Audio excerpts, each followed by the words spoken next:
démarrer l'échange, une question devenue un rituel. Pourriez-vous, s'il vous plaît, nous dire quelle est la place du profit, plus précisément peut-être de la création de valeur, dans les finalités d'une entreprise? Madame de Menton, à vous la parole. La place est essentielle. Je veux dire qu'une entreprise, elle est là pour faire de l'argent. En d'autres termes, alors on va voir à quel point elle peut faire beaucoup d'autres choses, mais une entreprise qui ne gagne pas d'argent, qui n'est pas profitable, ne peut pas grandir, ne peut pas bien suffisamment rémunérer ses salariés, ne peut pas recruter. Donc, il faut éviter de perdre ça de vue en France et je tiens beaucoup à ce que soit réhabilité le profit. Il y a d'ailleurs un remarquable article dans Figaro aujourd'hui qui s'intitule « Ne tirez pas sur les dividendes ».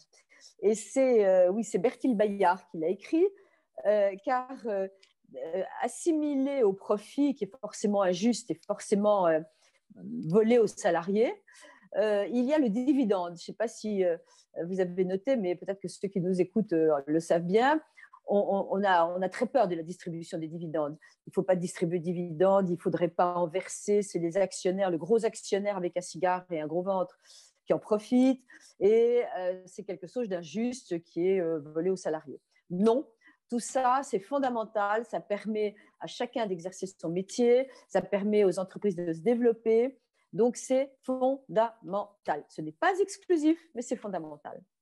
Cette notion de profit et de perte, c'est vraiment une notion financière, hein, comptable, qui est donc bien une résultante. C'est après avoir fait un chiffre d'affaires et consommé un centre de ressources, en ayant cette vision très comptable, on aboutit à un résultat. Mais en réalité, le profit, c'est à la fois une résultante, mais aussi un moyen pour investir dans la durée, pour se projeter, pour permettre, dans le contexte de la création de valeur, de rémunérer aussi les salariés, les collaborateurs, mais tout l'écosystème, fournisseurs, clients.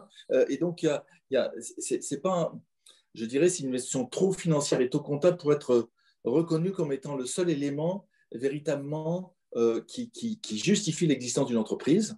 Et pour moi, c'est ça qu'il faut avoir en tête et qui doit être de plus en plus valorisé pour aller vers le long terme. C'est-à-dire qu'une entreprise, elle ne fait pas simplement un profit à court terme, elle contribue à long terme dans son rôle, dans le sens qu'elle donne, à l'action qu'elle mène, dans son domaine, évidemment. Il ne s'agit pas de faire porter tous les sujets de la Terre, mais au moins qu'elle contribue à long terme au bien commun et aux besoins humains, en réalité. Je suis évidemment complètement d'accord. Mais je voudrais revenir sur ce symbole français du mot profit, de gagner de l'argent, parce que nous sommes quand même très, très atypiques en cela. Je vais vous donner un exemple. Pendant cette pandémie, les entreprises se sont battues, mais sur tous les plans, pour fournir des gels, pour fournir l'hospitalisation privée au début de l'oxygène. Nous nous sommes battus pour installer des centres de dépistage, nous-mêmes à Éthique, des entreprises parmi les nôtres.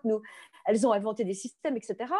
Et quand on a vu une certaine désorganisation au sein de l'hôpital, on n'a pas cessé d'entendre qu'il fallait que ce soit la fonction publique, il fallait que ce soit l'hôpital, parce qu'ils n'étaient pas là pour gagner de l'argent. Comme s'il y avait les mauvais d'un côté qui étaient profitables et les bons de l'autre qui n'étaient pas là pour gagner de l'argent. Et je pense qu'on doit absolument sortir de ce schéma. Le service public n'est pas là effectivement pour faire des bénéfices, encore que, après tout, on ne sait jamais, mais il n'est pas là pour ça.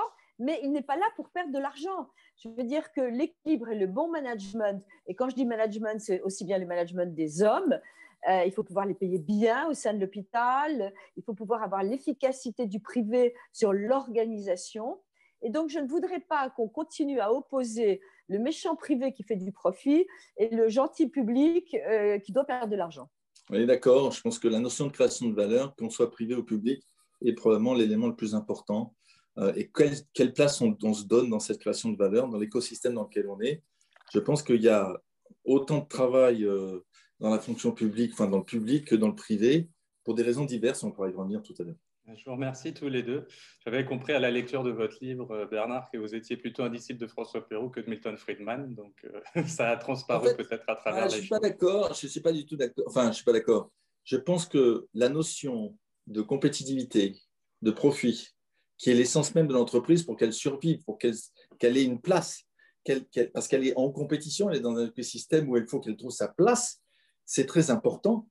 Mais en même temps, en même temps, et je ne vais pas faire référence à d'autres choses, mais la notion de coopération, de sens du collectif, du bien commun, doit être au cœur de la vision de long terme de l'entreprise. Et c'est cet équilibre qui, à mon avis, dans la crise a été mis en avant, ce déséquilibre qui, depuis 30 ou 40 ou 50 ans dans nos sociétés, a conduit à pousser le court terme, doit nous inciter à regarder le long terme parce que la crise nous a montré toutes nos fragilités individuelles et collectives et que la défense du collectif, notre capacité à agir en collectif et en collaboration, en coopération, est l'essence même de la société humaine et c'est ça qui nous permet de nous projeter. Et on a eu trop tendance à croire que en se projetant simplement à court terme, en ayant l'impression qu'on dominait un peu le monde et même notre environnement, on pouvait être dans une sorte d'hubris, dominer le monde. Je pense qu'on a bien touché du doigt avec le virus